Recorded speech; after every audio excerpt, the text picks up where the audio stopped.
Friends, आता bridal season चालू झालेले आहे आणि ब्रायडल सीझनमध्ये आपल्याला सगळ्यात जास्त टेन्शन कशाचे येते तर हेअरस्टाईलचे. हेअरस्टाईल करताना जर एखाद्याचे सिल्की केस असतील तर सिल्की केसांमुळे त्यांची हेअरस्टाईल ती टिकत नाही किंवा निसटून येते. अशा वेळेस आपल्याला एक टेक्निक वापरून आपल्याला हेअरस्टाईल जर केली तर हेअरस्टाईल भरपूर वेळपर्यंत त्यांची टिकणार आहे. तर त्याच्यासाठी आपल्याला क्रिम्पिंग करून घ्यायची आहे. कुठलीही कंपनीची एक चांगली क्रिम्पिंग मशीन तुम्हाला घ्यायची आहे आणि खालून वरच्या दिशेने आपल्याला क्रिम्पिंग करायची आहे. म्हणजे स्टार्ट करताना खालच्या दिशेपासून आपल्याला क्रिम्पिंग घ्यायला चालू करायची आहे. जर क्रिम्पिंग करून तुम्ही हेअरस्टाईल केली तर तुमची हेअरस्टाईल जोपर्यंत तुम्ही सोडत नाही तोपर्यंत ती टिकणार आहे. अशा पद्धतीने आपल्याला क्रिम्पिंग करून घ्यायची आहे. प्रत्येक छोटे छोटे सेक्शन घ्यायचे आहेत आणि सेक्शननुसार आपण जर काम केलं तर प्रत्येक केसांमध्ये आपली क्रिम्पिंग होणार आहे. प्रत्येक केसांमध्ये जर क्रिम्पिंग झाली तर हेअरस्टाईलही आपली पॅक राहते.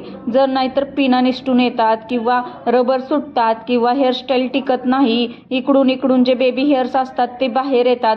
जर अशा काही प्रॉब्लेमला तुम्हाला सामोरे जावे लागत असेल तर तुम्हाला फक्त एक काम करायचे आहे.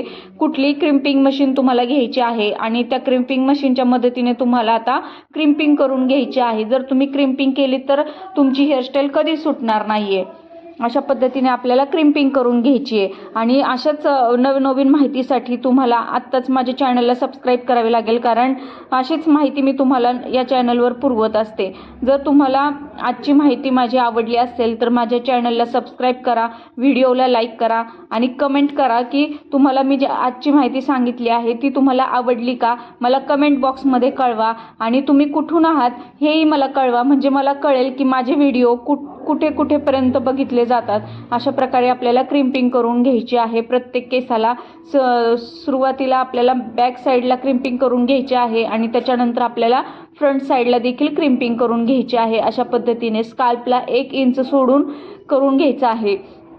खूप जवळ जर केलात तर स्काल्पला चटका बसण्याची भीती असते. त्यामुळे थोडंसं लांबून 1 इंच सोडून स्काल्पला 1 इंच सोडून आपल्याला ही क्रिम्पिंग करून घ्यायची आहे. अशा पद्धतीने आज आपण हेअरस्टाईल सुटू नये म्हणून जी टेक्निक बघितली ती आवडली असेल तर मला कमेंट बॉक्समध्ये नक्की कळवा.